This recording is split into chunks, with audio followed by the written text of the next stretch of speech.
criança no primeiro setênio, mas tudo que eu falar, né, para a criança no primeiro setênio, na verdade, é para todos nós. É o que promove saúde para todas os adultos, adolescentes, porque um dos graves problemas que essa pandemia acaba criando, esse isolamento, é justamente o fato de uma grande ansiedade, de uma grande angústia, de uma incerteza, medo, e principalmente medo do futuro, insegurança com o futuro, e tudo isso é que vai contribuindo para enfraquecer muito a nossa saúde.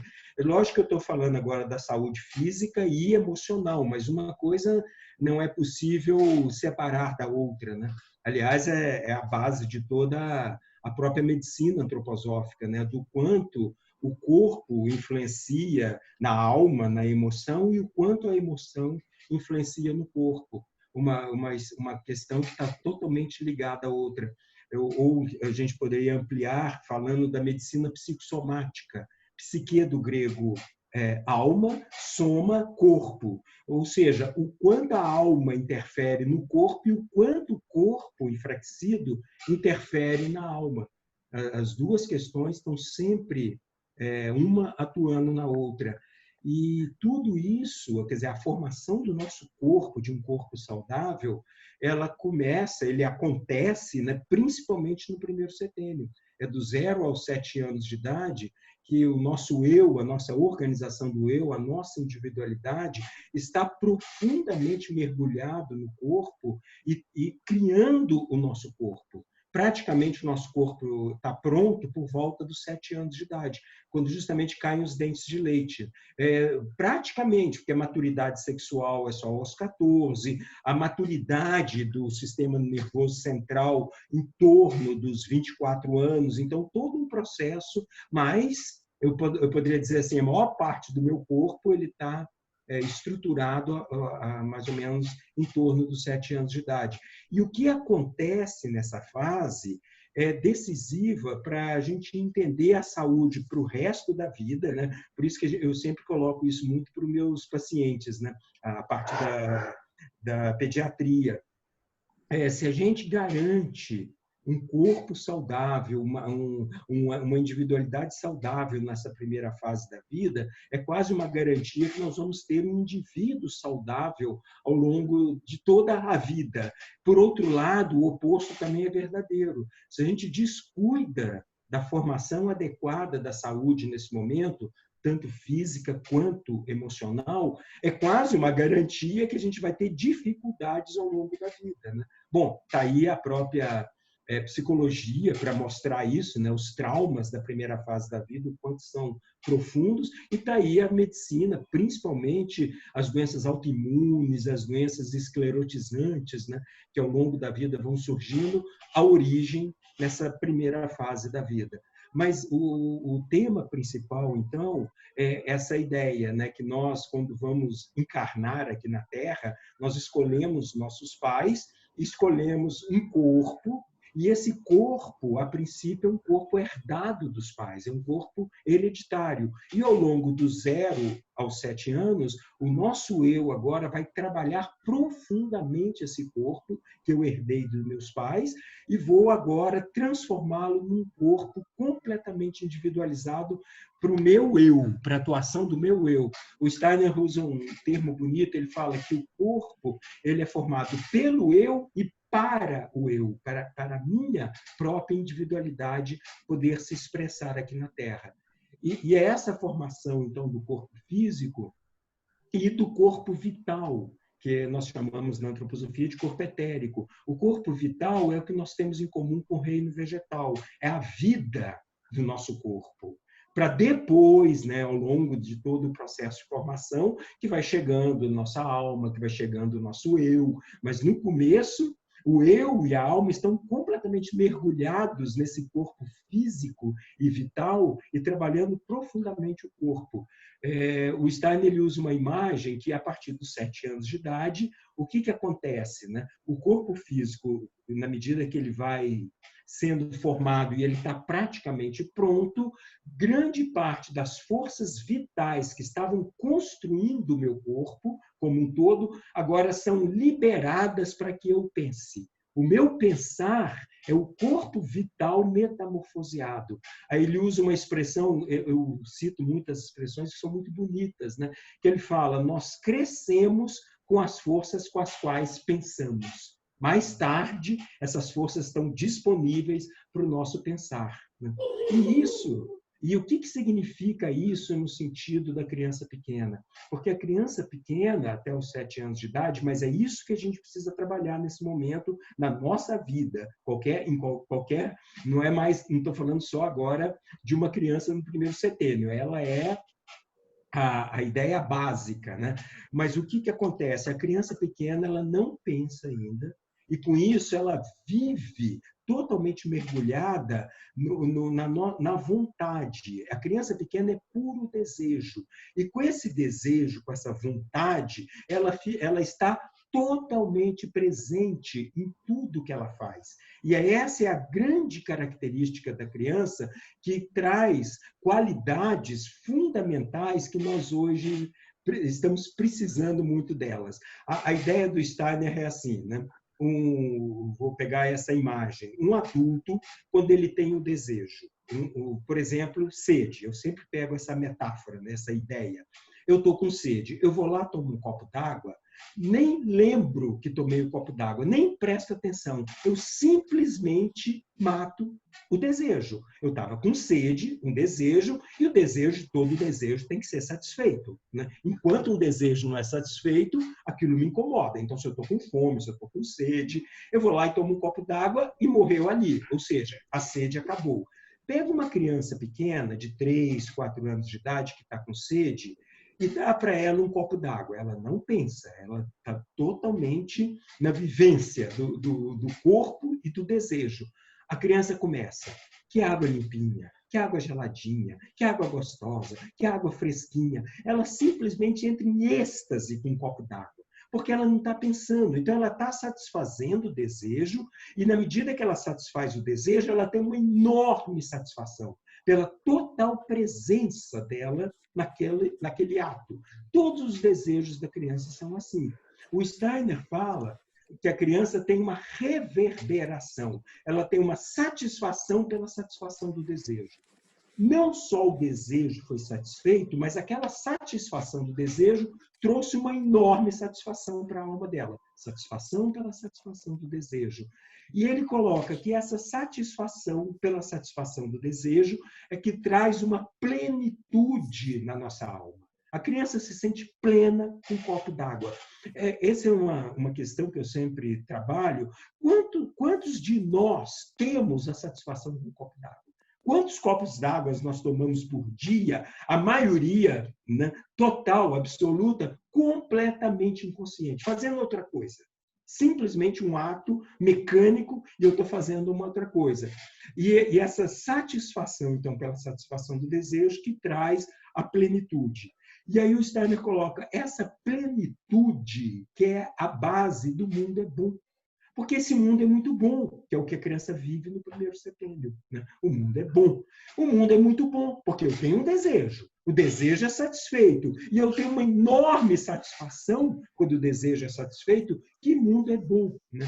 E tem uma sabedoria da filosofia grega, acho que é Epicuro, que ele fala, quem não se satisfaz com pouco, não se satisfaz com nada, né? A criança tem uma satisfação com um copo d'água, como tudo, né? Se a gente não estraga a criança. Esse é um outro tema que a gente está fazendo de uma forma muito rápida, inclusive, né? Bom, a satisfação pela satisfação do desejo, a plenitude, o mundo é bom, e o Steiner conclui, né? O mundo é bom é a base da gratidão. O que é gratidão? Gratidão é uma predisposição moral imprescindível para o convívio em sociedade. Por quê? Conviver em sociedade significa abrir mão de desejos pessoais em prol do bem comum. Se eu trabalho, se eu estou casado, se eu tenho filhos, o tempo todo eu tenho que abrir mão de desejos pessoais em prol do bem comum. O indivíduo que tem satisfação nas pequenas coisas, abrir mão de desejos pessoais não é um problema. Pelo contrário, ele abre mão em gratidão por tudo que a vida me deu. Se um copo d'água me traz tamanha satisfação, né, eu tenho uma gratidão pelo que a vida me traz o tempo todo. E com isso eu tenho essa predisposição imprescindível para o convívio em sociedade. E o Steiner conclui no final das histórias, né, toda essa história, que a gratidão é a base da esperança. A esperança é uma predisposição formada no primeiro setênio. O que é esperança? Esperança é quando eu estou com uma situação que eu não estou vendo saída para ela, mas eu vou trabalhar porque eu sei que tem. Eu não estou enxergando, eu não estou vendo saída para essa situação, mas eu vou trabalhar porque eu sei que vai aparecer uma saída. E se eu ficar parado, o antônimo de esperança, desesperança, ilustra muito mais isso. Desespero. Desesperança é desespero. Observa como nós estamos desesperados e qualquer coisa que ameaça dar errado, nem deu errado ainda, nós já entramos em desespero. Eu já fico prevendo todos os problemas que vão acontecer e já fico no desespero. É interessante como esse tema, por isso que eu falei, o que é importante hoje para todos nós, para o fortalecimento do nosso corpo físico e vital, e essa nossa saúde, né? A esperança. Gratidão e esperança. Poder encontrar esperança numa situação como essa. Né? E outra coisa, né? É uma história muito importante no pensamento maior, que é assim, né? Que isso é bem budista, mas o que eu conheço do Steiner, ele fala assim, que toda felicidade é uma realização que aconteceu, uma realização que acontece e eu estou feliz. E todo sofrimento é uma realização que ainda está por acontecer. Todo sofrimento nos prepara para algo novo no futuro. Então, eu fico imaginando o que esse sofrimento que nós estamos vivendo hoje está preparando a humanidade. Tem muita gente falando, né, das transformações que podem acontecer. Na verdade, garantia nós não temos nenhuma. Mas quanto mais nós pensarmos sobre isso e quanto mais esperança tivermos, mais a possibilidade disso acontecer. Quando eu falei que é uma questão muito budista, porque o budista eles falam assim, quando a gente está sofrendo, não pergunta por quê. Porque quando você pergunta por quê, você vai para o passado. Você vai buscar a resposta no passado. Pergunta para quê. Porque todo sofrimento nos prepara para algo novo no futuro. Um exemplo clássico, né, que eu tenho falado muito, é a biografia. É só ler a biografia de pessoas que realizaram coisas muito especiais na vida, o quanto determinados sofrimentos é que deram a elas a qualidade que elas precisavam para fazer o que elas fizeram no futuro. Isso é um exemplo bem... Aliás, o Steiner recomenda muito a leitura de biografias. E num momento como esse, né, que nós estamos vivendo, é um exemplo. Né? É uma bela de uma leitura. Naturalmente, quando eu falo biografias, pode ser um belo romance, né? Porque um bom autor, um bom escritor, quando ele cria um personagem, é um personagem com uma biografia, aliás, de uma complexidade, às vezes, enorme. Né? E é lógico que tudo aquilo que ele escreve é baseado em realidades que ele muitas vezes viveu, né? Que ele simplesmente traduz ali. Então, não necessariamente uma biografia de um indivíduo, né?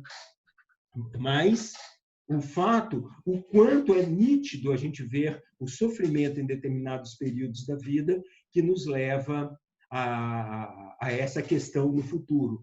E esse tema, então, né, do corpo vital que eu estou colocando, uma das formas de manter a nossa vitalidade, fora essa da presença, né? Ou seja, trabalhar profundamente a ansiedade. E para isso nós precisamos trabalhar muito com o corpo, com as mãos, fazer coisas com as mãos. Isso é bem rico, né? Uma das coisas que mais ajuda a pessoa a estar na total presença, né?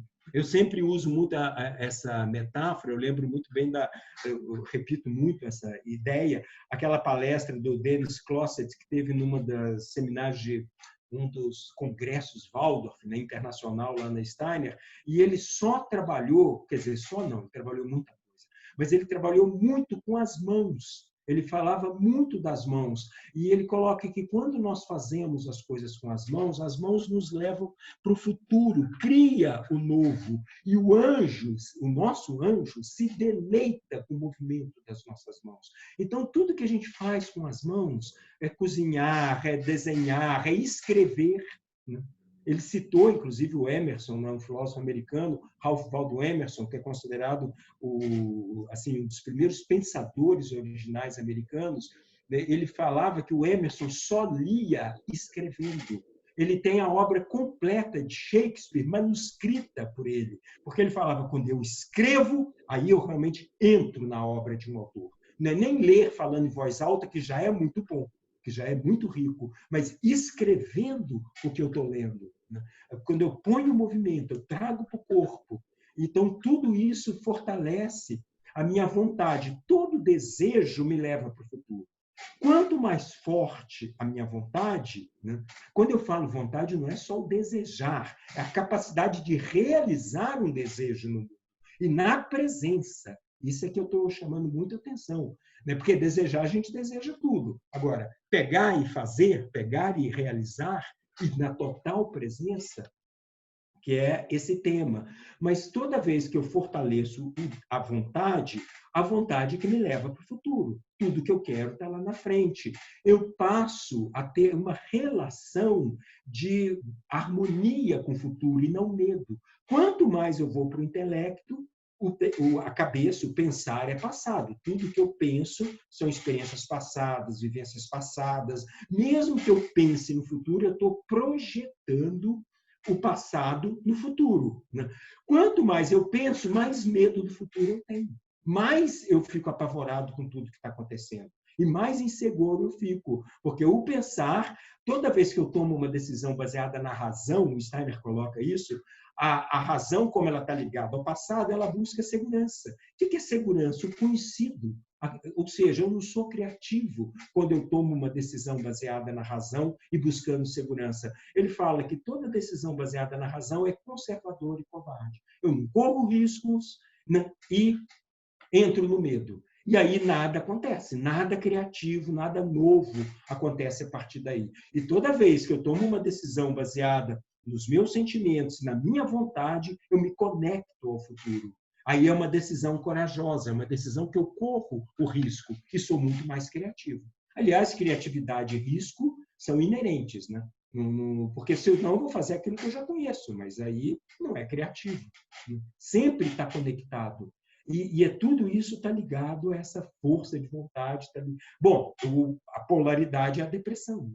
A depressão, melancolia para os gregos, na bile negra para os gregos, é o oposto a tudo isso que eu estou falando. Uma pessoa deprimida, o que acontece com ela? Ela pensa o tempo todo, ela não desliga a cabeça e quase sempre o passado, remoendo o passado, né, ou projetando o futuro negro e tudo mais,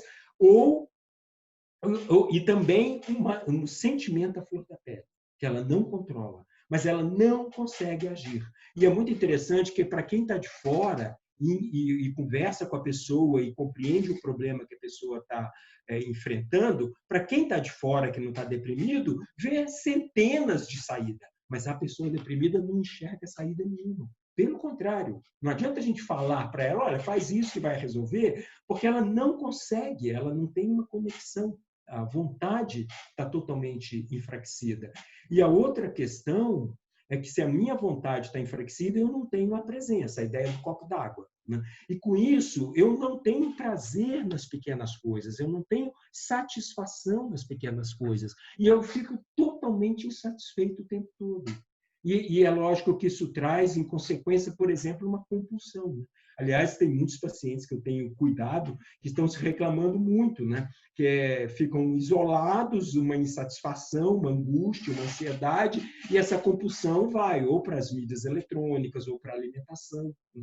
E, naturalmente, quando a gente está compulsivo, eu não tenho quase o prazer com a comida, aí eu como muito mais do que eu precisaria, e o que é mais delicado, quando eu como por insatisfação, quase sempre eu busco um alimento, e aí para a criança isso é um perigo, né? Eu busco um alimento que traz uma satisfação imediata, que é um alimento da indústria alimentícia, né? Ele é um estimulante que traz uma satisfação imediata. Uma questão fundamental agora é o cuidar da alimentação. Alimentos com vida, né? Alimentos com vitalidade. Então, alimentos orgânicos, bastante saladas, bastante alimento fresco, porque esses alimentos é que têm o que o Steiner chama de forças formativas vitais. E é isso que nós precisamos, dessas forças formativas vitais que contêm os alimentos. Eu não vou me estender muito nesse tema, né? Mas a ideia é assim, né? A raiz que está ligada ao sistema nervoso central. Então, quando eu como uma raiz, uma cenoura, uma beterraba, né? uma mandioca, eu vou trabalhar o sistema nervoso central e os órgãos do sentido e o meu pensar. A folha, que é o órgão de respiração da planta, todas as verduras, e aí eu vou trabalhar o meu sistema rítmico, o meu coração e o meu pulmão, o meu sentir, a minha coragem. Né? O agir. E o fruto ou flor, que são os órgãos de reprodução da planta, eu vou trabalhar o meu metabolismo, o meu aparelho digestivo e a minha musculatura, que é de onde vem a minha vontade. Todo desejo depende do movimento e da musculatura. E aqui que está o meu desejo, a minha vontade. E aí, então, quando eu como uma couve-flor, quando eu como uma abóbora, um chuchu, um pepino, eu vou trabalhar o metabolismo. E o cereal, que o cereal é a semente, ele tem os três. Naturalmente, a semente você planta, tem raiz, folha e fruto. Ele trabalha os três. Né? Então, uma boa alimentação saudável, né, teria de incluir, agora, tudo fresco. Né? De preferência, é o que eu falo, evitar um supermercado e ir numa bela feira orgânica, lógico, né, de preferência, porque ali tem tudo que realmente a gente precisa. Eu brinco, né? Deixa o supermercado para material de limpeza, outras histórias, mas alimentos, quanto mais a gente evitar, melhor, né? Porque ali não tem. O importante do alimento fresco é a luz do sol que ele contém. Porque, na verdade, o que a planta faz, né, é transformar a luz do sol em alimentos, fotossíntese, síntese da luz. Né? O ser humano, o animal, nós não fazemos fotossíntese. Eu como a planta e meu fígado decompõe a planta em luz do sol. Ele faz a fotossíntese ao contrário. O Steiner chamava de metabolismo da luz. E é muito interessante, né, que eu citei a melancolia. A melancolia é o que os gregos chamariam da depressão. Hoje nós chamamos de depressão. Né? É muito interessante que melancolia significa bile negra. Como os gregos sabiam que a melancolia vinha do fígado. O fígado não consegue mais transformar o alimento, né, em luz, porque o alimento não tem mais essa luz interna. Ele tem os carboidratos, ele tem as proteínas, ele tem as vitaminas, mas não tem vida. Por isso que o alimento industrializado estraga com muito mais dificuldade. Os vírus não, mas as bactérias, os fungos, né, praticamente não atacam, porque não tem vida. Um exemplo bobo que eu uso, simples, é um leite em pó versus um leite pasteurizado, que já não é das melhores coisas, mas é o melhor que nós temos. Né? Um leite pasteurizado fora da geladeira, rapidinho ele estraga. Um leite em pó, não. Ele fica ali, sei lá quantos meses, não tem vida. Então, ele não estraga. Né? Aliás, o Steiner previu essa epidemia de hepatites crônicas por causa do leite em pó. Então, é a amamentação com leite em pó. Isso lá no começo do século, né? Ele falou que nós assistiríamos uma epidemia de hepatites crônicas se nós começássemos a amamentar as crianças, né? Bom, e a depressão, não precisa nem falar, se tornou uma epidemia, né? Um dos maiores problemas.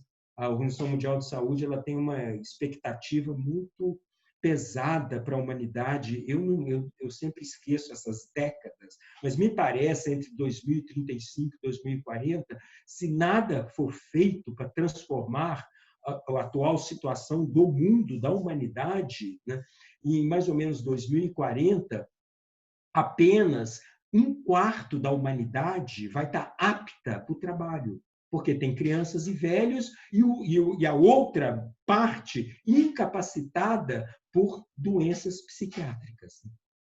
Pânico, depressão, que vai tudo nessa direção. Mas o que significa isso? A falta de esperança e a falta de coragem com o futuro, a falta da vontade. E as pessoas que estão deprimidas, elas não estão criando. Muita gente fala, a pessoa fica fazendo corpo mole. Não é corpo mole. É só pegar, por exemplo, a rede pública de ensino, que isso não é uma realidade, mas é muito próximo. Os professores estão em pânico, eles estão numa depressão absurda. E aí são afastados, não podem ser mandados embora. Quem conhece o problema é muito sério. Como isso já é quase uma realidade hoje, né, em determinados setores da nossa sociedade. Né? E só aumenta. Né? O antidepressivo virou uma história muito comum. Mas tudo isso, voltando, né? Eu falei da alimentação, eu falei dessa não presença, e essa criança, né, que essa estatística de 9 a 13 anos, essa estatística está naquele documentário Muito Além do Peso, da Alana, tem essa estatística lá, 1/5 das crianças de 9 a 13 anos, pré-adolescentes, né? Pega ali os pré-adolescentes, estão com depressão, sobrepeso e colesterol alto. E uma depressão não diagnosticada, porque qual é o sintoma? Insatisfação. Sabe quando nada está bom? Não importa o que você ofereça, nada a criança satisfaz. Por quê? Se eu não tenho vontade, nada me satisfaz.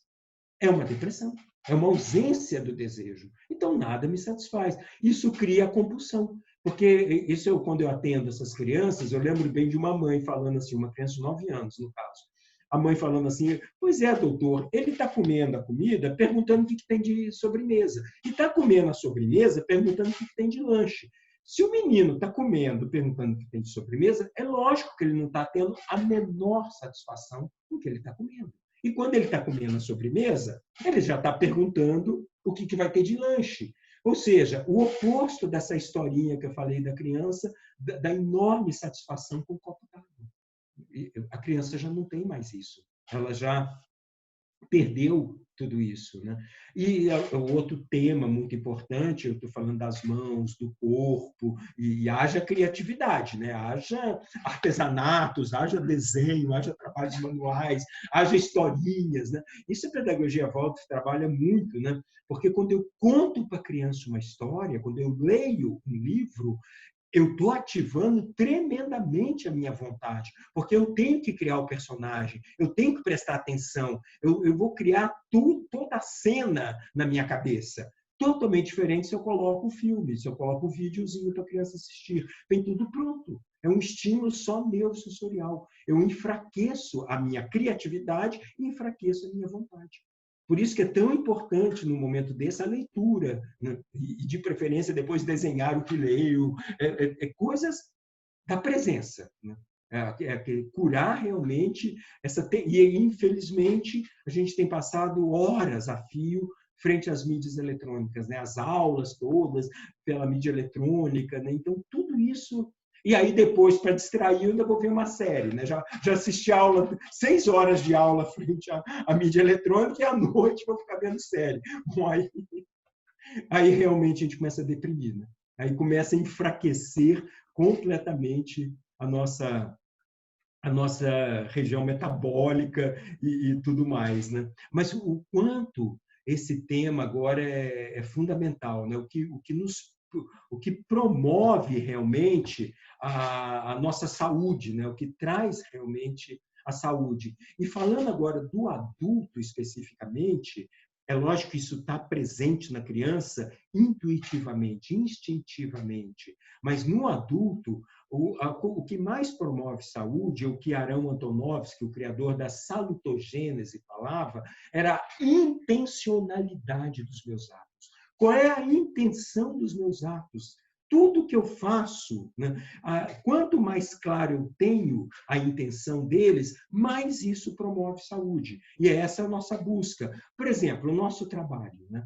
Quase sempre, aí já entra uma questão bem delicada, né? A adolescência. E a adolescência é onde nós chegamos aos nossos ideais, né? O Steiner chama de maturidade terrena, muitas vezes, mas ele coloca que o destino individual começa na adolescência. Não é mais o destino da criança que estava ligado aos pais, mas o destino individual começa na adolescência. E uma das questões mais importantes é a vocação. Vocação do latim, chamado. O chamado que eu recebo agora do mundo. Inclusive, essa questão é muito importante porque, por exemplo, quando a gente pensa na profissão, a gente sempre pensa naquilo que a gente gosta mais ou naquilo que eu tenho mais facilidade, mas isso não é o mais importante. O mais importante não é o que eu gosto ou naquilo que eu tenho facilidade. Se isso coincidir com a minha vocação, ótimo, mas e se não coincidir com a minha vocação? Digamos que eu tenho um chamado para ser engenheiro e eu tenho agora, e a minha vocação agora é trabalhar com energia limpa, energia eólica, energia, não importa, energia sustentável, e aí eu sou péssimo em física e matemática, eu sou o pior aluno, eu sou ótimo em ciências, eu sou ótimo em ciências, não, desculpa, humanas, história, geografia, mas eu sou péssimo. O Steiner fala que a gente mais trabalha na adolescência é o espírito do sacrifício. O que é o espírito do sacrifício? A capacidade do indivíduo de se sacrificar por um ideal maior. Então, tá bom, eu sou péssimo em física, sou péssimo em matemática, mas o meu ideal é a energia limpa. Eu vou fazer um esforço tremendo para dominar essas matérias. E eu garanto que esse indivíduo que fez um esforço tremendo para aprender física e matemática, que ele sempre foi péssimo, vai ser muito melhor engenheiro do que aquele que tem facilidade. Porque justamente o nosso esforço, o esforço que eu faço para realizar qualquer coisa na vida, ali que eu cresço. Ali que está a minha... Aquilo que já é meu, que eu já trago de outras vidas, né, que é fácil para mim, não é ali que eu cresço. O meu crescimento está nos desafios. Agora, de novo, eu estou falando da força de vontade, e aí eu estava falando da intencionalidade dos atos. Porque quando eu penso na profissão como carreira, carreira é uma coisa completamente diferente da profissão. Uma coisa é a carreira, outra coisa é aquilo que eu realizo no mundo. E o que me importa são as minhas ações no mundo, porque senão vai criando essas contradições que eu nem percebo. A nossa própria cultura, a própria educação faz com que eu fique completamente cego para essas contradições. Por exemplo, que é um lugar comum, né, no consultório, um lugar comum na vida de muita gente. Quando eu, na minha adolescência, tinha uma vocação, tinha um chamado, tinha um ideal, né, que é o idealismo ecológico, por exemplo, e depois, simplesmente, quando eu chego na faculdade, virei um engenheiro, sei lá, qualquer coisa, e estou trabalhando numa empresa que faz exatamente o oposto daquilo que eu acreditava quando eu era adolescente. E a desculpa que a gente dá, bom, aquilo era fantasia adolescente, né? Eu queria mudar o mundo naquela época, depois eu caí na realidade. E hoje eu estou atuando num setor que simplesmente detona com o meio ambiente. Né? E eu acho que isso não vai trazer consequências para mim mesmo, é que eu era um adolescente iludido, e agora eu sou um cara consciente do mundo e como o mundo funciona. Né? E, na verdade, isso não é real, porque isso vai levar fatalmente a um adoecimento, seja do corpo físico, que naturalmente depois chega na nossa alma, fatalmente isso traz. Consciente ou inconscientemente, o nosso corpo ele se enfraquece, porque a intenção dos meus atos não está alinhada ao meu ideal, porque é totalmente diferente quando eu trabalho, totalmente alinhado aos meus ideais, aquilo que eu realmente quero ajudar a transformar no mundo. O ideal nunca é para mim mesmo, é sempre para o mundo. É algo meu, mas que é para o mundo, que é fundamental nesse momento. Né? Então, o Aaron Antonovsky, com a salutogênese, ele coloca exatamente isso, né?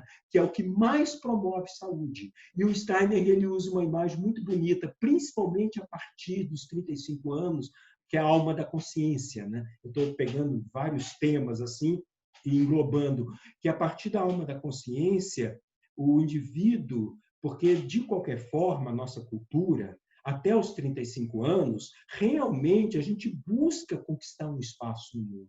E eu sei que quanto maior, quanto melhor profissional eu sou, mais eu conquisto um espaço no mundo. A primeira grande crise já acontece aos 21, depois aos 28, e aí chega essa dos 35, né, que é onde o Jung também coloca a individuação, né, que é aquele momento que eu questiono profundamente os meus ideais aqui na Terra, né? Aquilo que eu estou realizando, o meu casamento, a minha vida profissional, a minha relação com meus filhos, tudo, meus amigos, tudo é questionado. A salutogênese, essa intencionalidade dos atos, o Steiner traduz devolver para o mundo em gratidão por tudo que a vida me deu. Olha a diferença, o que significa. Eu não estou preocupado com carreira, eu vou devolver para o mundo em gratidão por tudo que a vida me deu. Isso é o que promove saúde. Quando eu não consigo isso, o Steiner dá um nome que ele chama de responsabilidade culposa. Eu sou uma pessoa responsável e faço meu trabalho bem feito. Só que a responsabilidade culposa vai desgastando tremendamente o indivíduo. E é muito interessante que essa responsabilidade culposa, tudo isso vai, eu estou falando agora do que não promove saúde, né? Do que enfraquece o nosso corpo versus o que promoveria saúde no sentido amplo, realmente, né?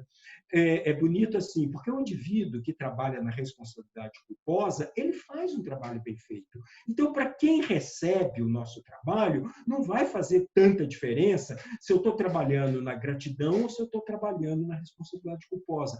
A questão é para o indivíduo, porque o indivíduo que está na responsabilidade culposa, ele se desgasta, vai se tornando, ele vai ficando cada vez mais insatisfeito, nada para ele vai estar bom, a promoção não vai agradar, sempre ele está querendo algo maior, está sempre pensando no futuro, não vive o processo, porque o mais importante do trabalho é o processo, não é o resultado final. Se eu estou pensando em carreira, eu já estou pensando quando é que eu vou ser promovido, quando é que eu vou aposentar, aliás, né? Eu já estou pensando lá no final da história, como eu vou me aposentar, com quanto eu vou ganhar na aposentadoria.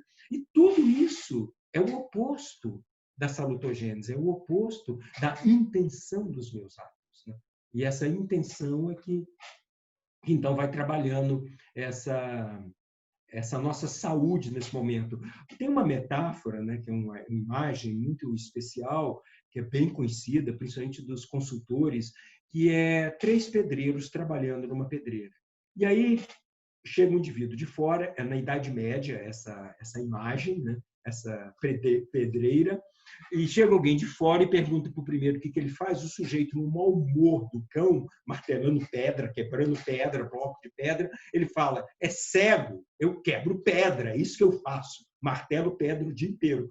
Quando ele pergunta para o segundo, muito mais humorado, aponta para a pedreira e fala, eu pertenço à famosa pedreira de São Pedro. Esse, pelo menos, identifica com a empresa, veste a camisa da pedreira e está todo muito mais feliz porque ele faz parte de uma confraria dos pedreiros da pedreira de São Pedro. Quando ele pergunta para o terceiro o que ele faz, ele aponta uma catedral e fala, eu construo catedrais.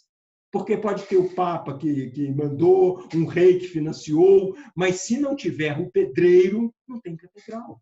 Tem um arquiteto, mas sem pedreiro não vai ter catedral. Agora, imagina a vida desses 3 indivíduos no final da vida. Né?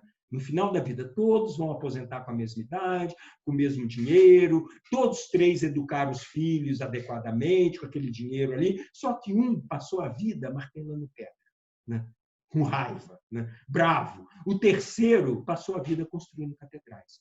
Imagina o que a gente leva para o mundo espiritual. Isso é intencionalidade. Qual é a intenção dos meus atos, todos os meus atos, né? E, de novo, é a criança na presença, né? Que eu trabalho, que eu falei, que começa ali e que a gente vai levando, né? Ao longo da vida.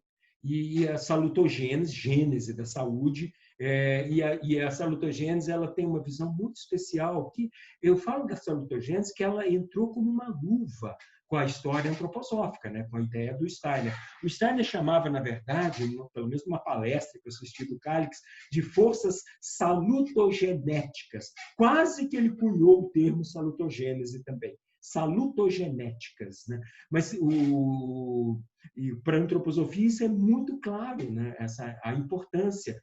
Por exemplo, essa questão da presença, voltando à criança, né? Que eu sempre trabalho com essa imagem, outra frase do Steiner, né? Outro pensamento do Steiner, que se a pedagogia continuasse na direção que estava tomando, nós assistiríamos, no final do século, uma epidemia de hepatites crônicas.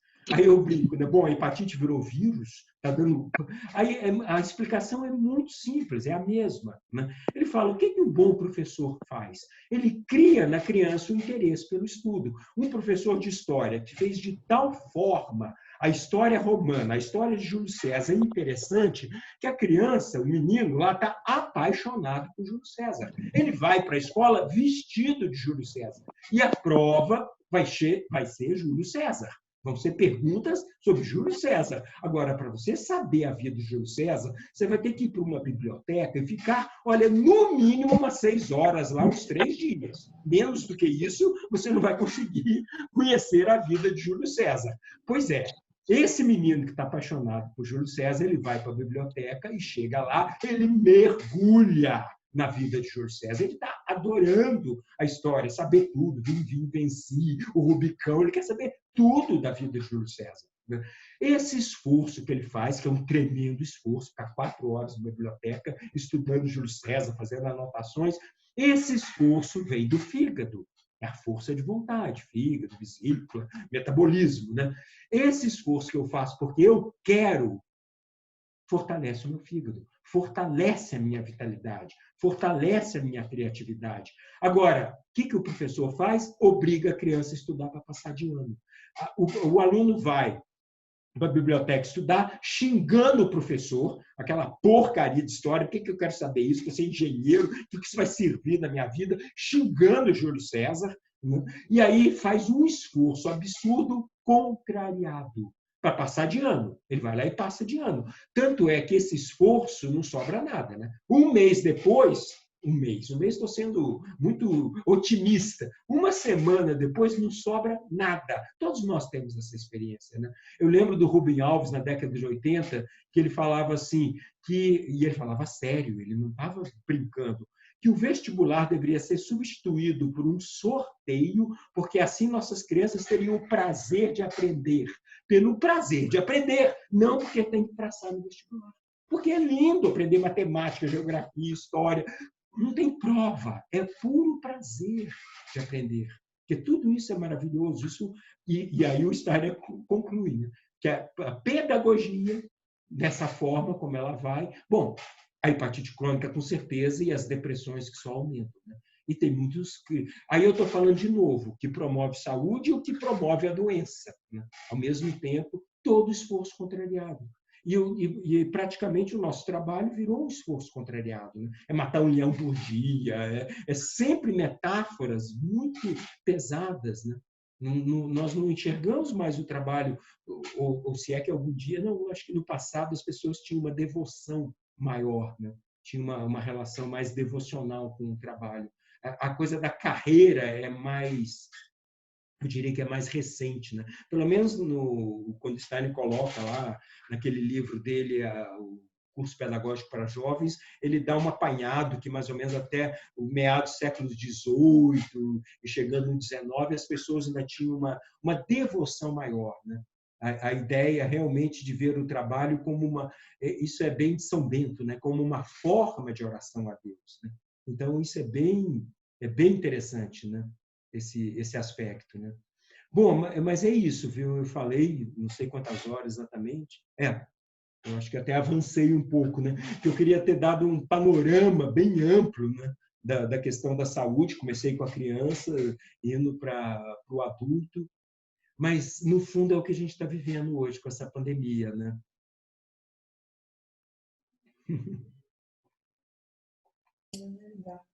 Oi, Rômulo. Você pode falar, eu estou adorando.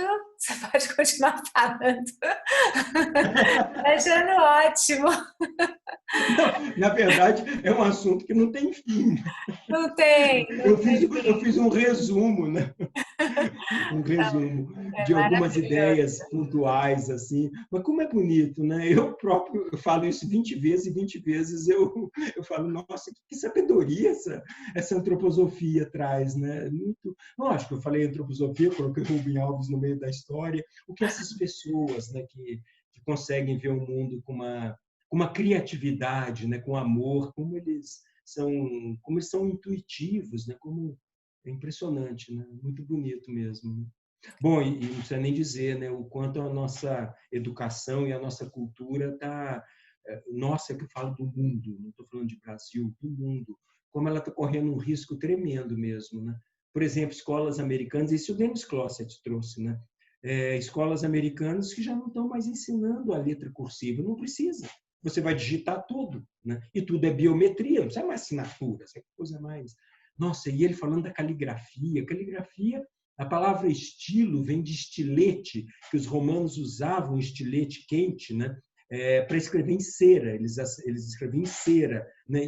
E aí uma paciente falou, estilô do francês é caneta. Né? Ou seja, o estilo, aquilo que é a nossa essência, que nos marca, porque o que nos marca aqui na Terra não é o que eu faço. Né? Eu sei lá, por exemplo, eu sou médico, tenho advogados, tenho engenheiros. O que marca não é o fato de eu ser médico ou ser advogado, é a forma como eu exerci uma profissão. E isso é meu estilo, isso é que tem a ver com a minha individualidade. Isso é único, né? E tem a ver com as mãos, tem a ver com o estilete, tem a ver com o estilô, com a assinatura. Né? E aí, de repente, eu não aprendo a escrever mais. Né? E é tão bom. Aí você foi entrar na arte da caligrafia, os chineses, os japoneses. Então,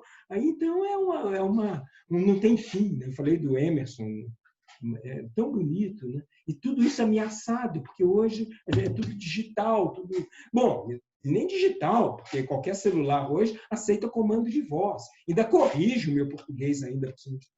Então, nem falar eu preciso mais, né? Nem saber falar, nem a língua eu preciso mais. E a linguagem do computador, do celular, é muito perigosa, porque a gente está usando, isso é um tema bem antroposófico também, né? Nós estamos usando cada vez menos os verbos e os adjetivos, que justamente é o que denota as qualidades da nossa alma. O Steiner já criticava, né, nesse livro que eu citei, né, Curso Pedagógico para Jovens, uma das palestras ele criticava os jornalistas que eles haviam simplificado a língua para um bom entendimento. Você não pode simplificar a língua, porque a língua é a riqueza da nossa alma. Se eu não sei denominar os sentimentos, eu não tenho esse sentimento. O sentimento depende do nome que eu dou a ele. Por isso que a literatura é tão imprescindível. O exemplo que eu uso muito, né? Eu falei que ia parar de falar, engatei nesse tema. Mas o exemplo que eu uso muito é a palavra amor. Eu uso amor para tudo. Eu amo chocolate, eu amo minha mãe, eu amo o carro, eu amo o namorado. Olha, o que eu sinto pela namorada, pelo carro, pela minha mãe, se eu estou usando a palavra amor para tudo isso, alguma coisa está muito errada. Porque são sentimentos muito diferentes. Eu espero que sim, né? Porque o que eu sinto pela minha mãe é exatamente o mesmo que eu sinto pelo carro, alguma coisa está muito errada. Mas tudo que eu tenho simpatia, a gente usa a palavra amor. Isso é bem característico, né? Bom, e tudo aquilo que eu tenho antipatia, eu uso a palavra ódio. Odeio alface, eu adoro essa ideia, né? Odeio, sei lá, o fulano, um político qualquer. Eu brinco, né? O que a alface merece? Fez para merecer meu ódio, né? Ela aprontou. Mas tudo que eu tenho sentimento de antipatia, a palavra ódio. Agora, imagina a pobreza da alma de um indivíduo que simplifica tudo, né? Simpatia e antipatia. O Steiner coloca bem claro, são as questões do corpo astral. Não tem uma presença do eu. E a linguagem adequada, a linguagem profunda, o conhecimento das palavras, principalmente dos verbos e adjetivos, né, que é o nosso eu, né? São as qualidades do eu. Simpatia e antipatia é do corpo astral, é da alma, é da vida instintiva. Se eu estou usando amor e ódio para tudo, eu fico na vida instintiva o tempo todo. Eu não chego na alma da consciência, né, usando o termo antroposófico. Né? Não vou nunca chegar, e nunca vou ser livre, né? Porque é lógico que tudo isso depende da nossa liberdade. A nossa liberdade depende de um profundo autoconhecimento e uma profunda autoeducação. Se eu nem me conheço, como eu vou me autoeducar? Né? Aí é aquela história, eu acho que o problema sempre é o outro. Né? Eu nunca acho que a história está em mim. Né? Eu nunca vejo, né, transformar a mim mesmo para a minha vida melhorar. Eu sempre coloco o problema fora de mim mesmo. Né? Que é um exemplo característico quando eu não olho para dentro. Né?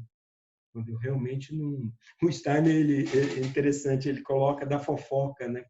que a fofoca é um desamor. Né?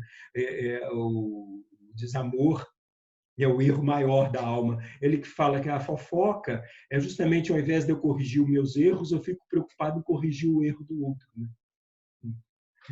E nós sabemos, né, que, na verdade, a fofoca, no final das contas, é uma projeção. Né? que toda acusação é antes uma confissão. Então, no fundo, sou eu mesmo, né? E quanto mais eu consigo reconhecer isso, mais eu posso trabalhar a mim mesmo, né? E, naturalmente, me transformar, e com isso, e que o Steiner coloca, eu tenho discutido isso muito também, né? A minha geração, praticamente, que criou essa loucura toda que nós vivemos hoje, né? A loucura toda que eu me refiro, os valores, né? Essa eterna insatisfação, e, na verdade, tudo é muito transitório, tudo é muito... nada mais você dedica tempo, tudo muito rápido, uma eterna insatisfação com tudo, né? Tudo isso foi minha geração que acabou criando, né? E nós ainda estamos ainda em tempo de ajudar a transformar a humanidade. E a coisa mais importante que nós podemos fazer, aí eu estou falando da história da minha geração, é o próprio processo de autoeducação. O Stalin fala, se você quer compreender a questão social, você tem que compreender que a humanidade inteira está interligada. O que acontece a um indivíduo, acontece a toda a humanidade. Então, se eu quero trabalhar o social, trabalhe a si próprio. Transforme a si próprio. É o caminho de Manu também, né, do maniqueísmo. Mas transforme a si próprio. Quanto mais eu transformo a mim mesmo, mais eu estou ajudando toda a humanidade a transformar, a se transformar também. Não adianta só apontar no outro e eu próprio não estar me transformando. Bom, isso como pai é fundamental, né? Imagina, não adianta eu ficar cobrando da criança algo que eu próprio não consigo realizar. Quem viveu isso, bom, muitos viveram, é lógico, né? Mas um indivíduo bem conhecido biograficamente falando é o Gandhi, né? O Gandhi nunca pedia ao outro algo que ele não fazia primeiro com ele mesmo. Primeiro ele vivenciava nele, tanto é que quando ele volta da África do Sul, né, volta para a Índia e começa todo o trabalho dele para libertar a Índia dos ingleses, do sistema de casta, o que ele fez? Um voto de pobreza. E voltou para a Índia como pária, na casta mais baixa, lavando latrina. Ele começou todo o trabalho dele lavando latrina. Ele falou, não adianta nada eu voltar para a Índia numa casta mais elevada e começar a falar que temos que acabar com as castas, né? Ele falou, isso... tem várias ideias do Gandhi, né? Eu gosto muito, né? Aí eu vou parar de falar, né? Que senão eu vou continuar. Mas eu gosto muito também, voltando lá na adolescência, né? Do espírito do sacrifício, dessa ideia, né? Que isso é bem, hoje em dia tem, graças a Deus, muita gente. Como? Opa! Bom, fechando, né? Voltando lá na adolescência, tem essa situação que muitos adolescentes falam que se eu fizer o que eu gosto, eu vou me dar bem, né?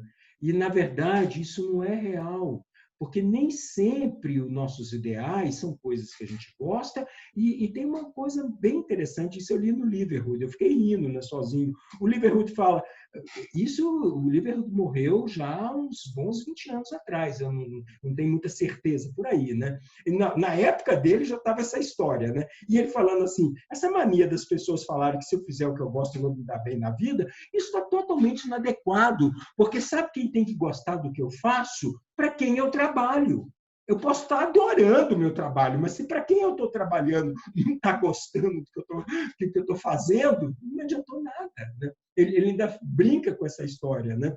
Mas o tema, né, voltando ao espírito do sacrifício, e o que eu queria fechar, é a Madre Teresa de Calcutá, né? Quando ela, todo aquele trabalho dela na Índia e tudo mais, e ela tinha o suporte de muitos bilionários americanos, davam suporte a ela, muitos eu não sei, mas pelo menos a história de um deles, né? E quando ela se torna prêmio Nobel da Paz, ele fala, eu acho que aquelas pessoas que fazem uma doação, mais ou menos sabe para onde está indo o dinheiro, mas mais ou menos, nem tem muita ideia. De repente, ela se torna prêmio Nobel da Paz.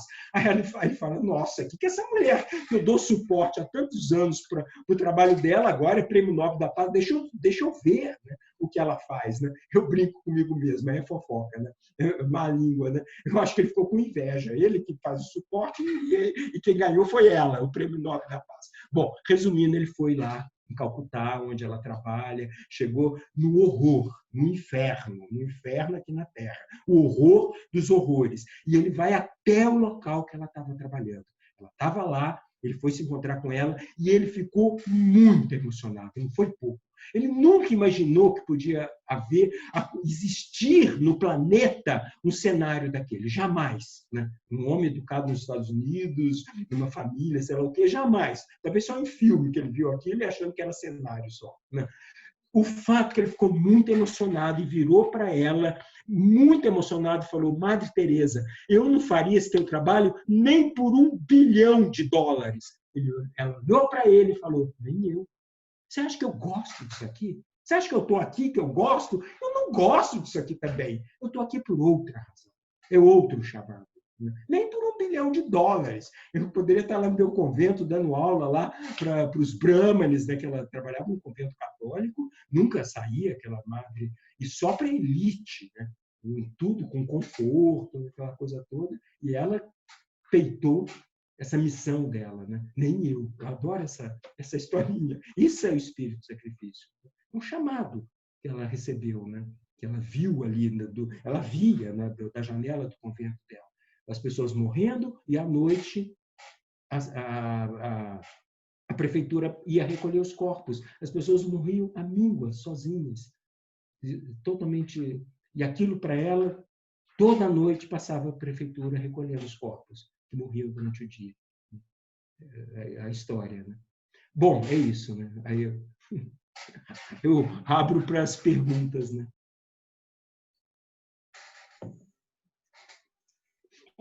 Muito obrigada pelas palavras e reflexões.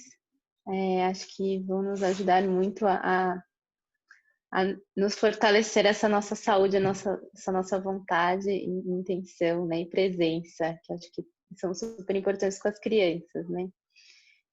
Algumas pessoas agradecendo muito, Dr. Rômulo, a palestra, mesmo quem chegou depois agradeceu, porque foi muito especial. E nós temos uma pergunta da Daniela.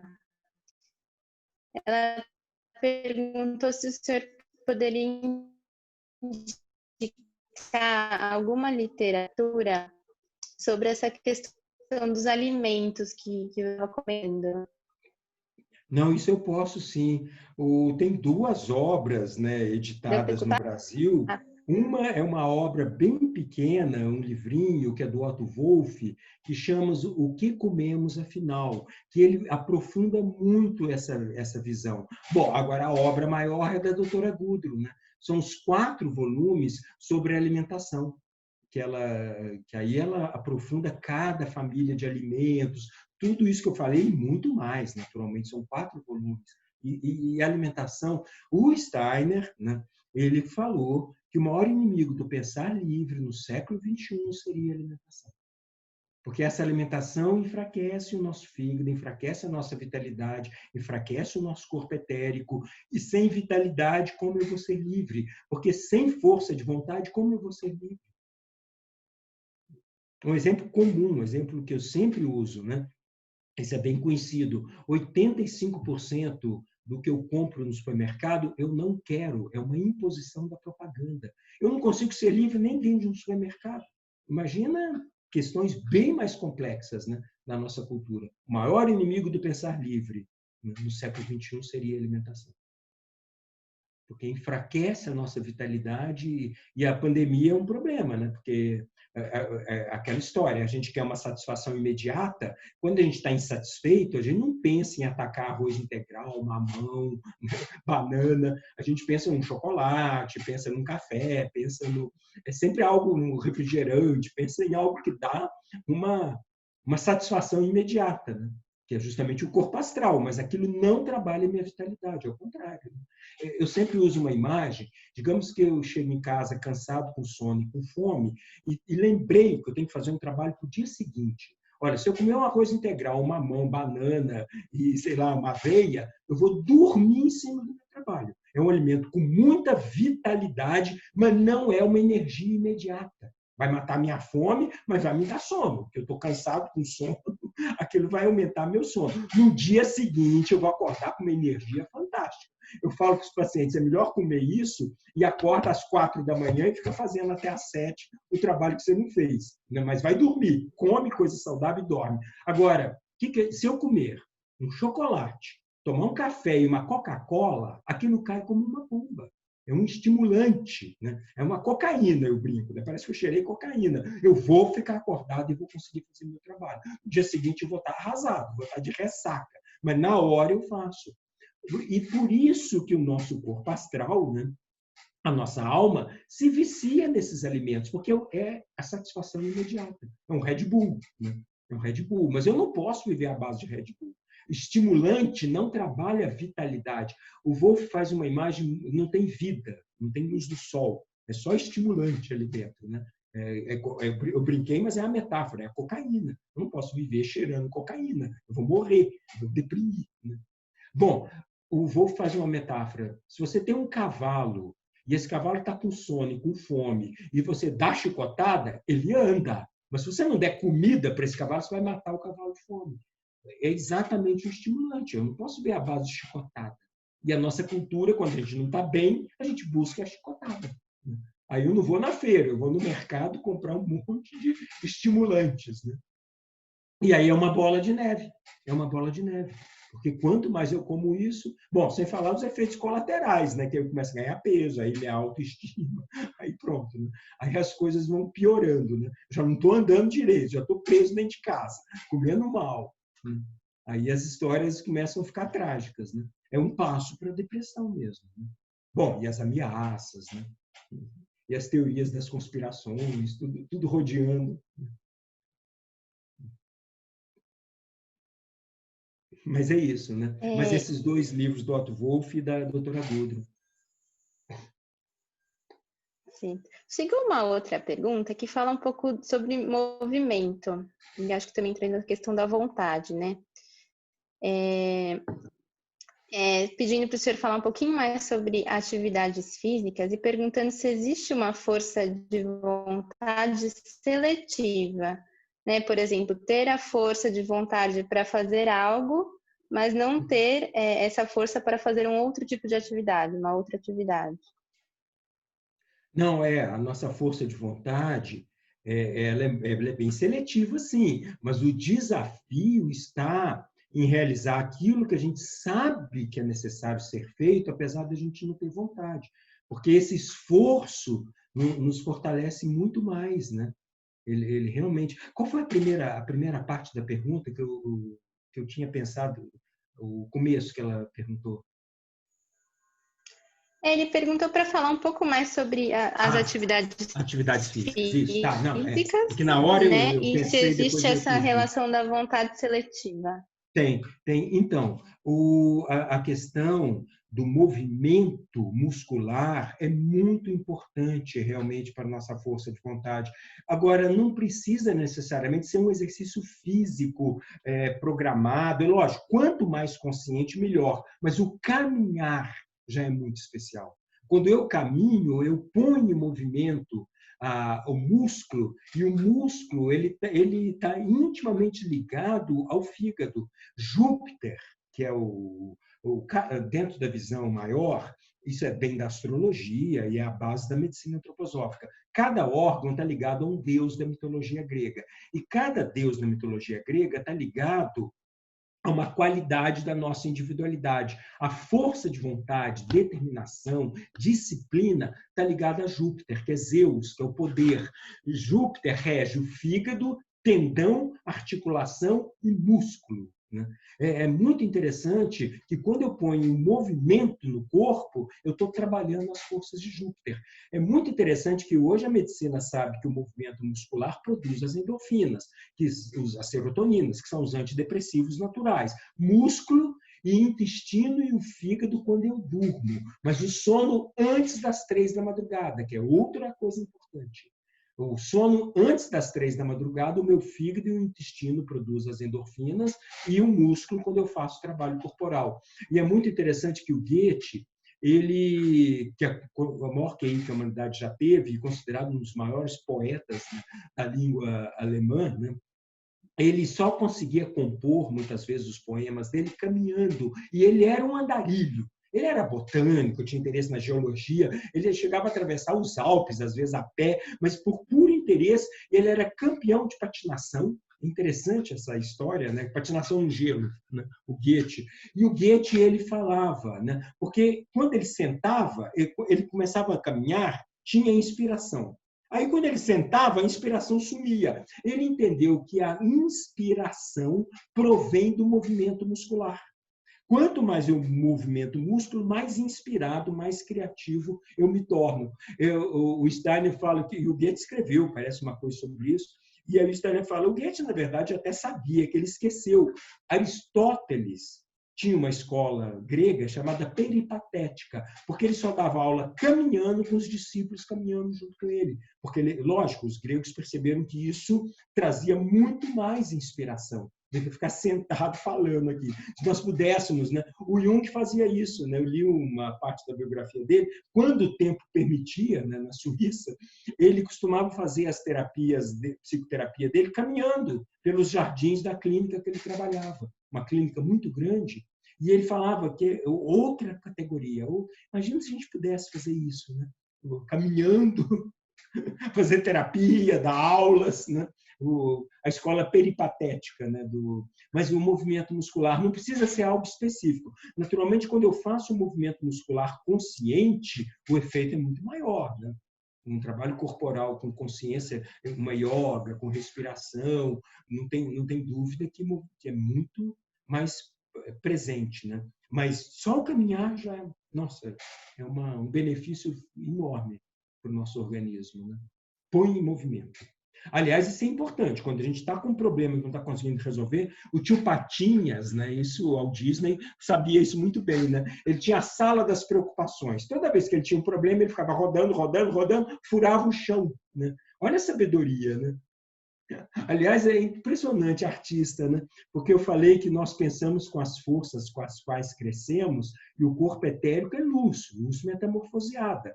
É a luz do sol que o meu fígado transforma em vida, o corpo etérico. E o nosso pensamento é luz. É luz, por isso que a gente não pode começar a pensar antes dos 7 anos, porque senão eu vou queimar o corpo etérico prematuramente. Esse corpo etérico está disponível para o nosso pensamento a partir dos 7 anos. Mas por que eu estou contando isso? O professor Pardal, quando tinha uma ideia, acendia uma lâmpada. A ideia luminosa. A gente usa isso. Do inglês, a gente usa, quando a gente compreende algo, o que a gente fala? I see, eu vejo. Eu vejo a ideia. Né? O Goethe via as ideias dele. É muito bonito essa história. Né? Bom.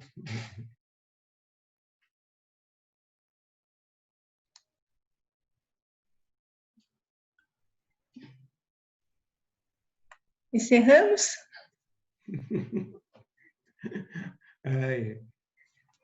Então, Rômulo, nós agradecemos muito a sua participação. Sua palestra foi bastante esclarecedora para todas nós e com certeza vai nos ajudar. E agradecemos a participação de todos e também agradecemos muito as doações fraternas que com certeza nos ajudarão nesse momento de crise pela Covid-19. Muito obrigada a todos, tenham uma boa noite e um bom descanso. Obrigada. Muito obrigado mesmo. Muito obrigada, Rômulo. Adorei. Gostei muito. Obrigada. Muito obrigada. Muito obrigada. Foi maravilhoso. Muito obrigado mesmo. Com quantas ideias, né? Nossa, eu tenho uma gratidão por essa antroposofia, realmente. Dá para passear bastante nas ideias, né?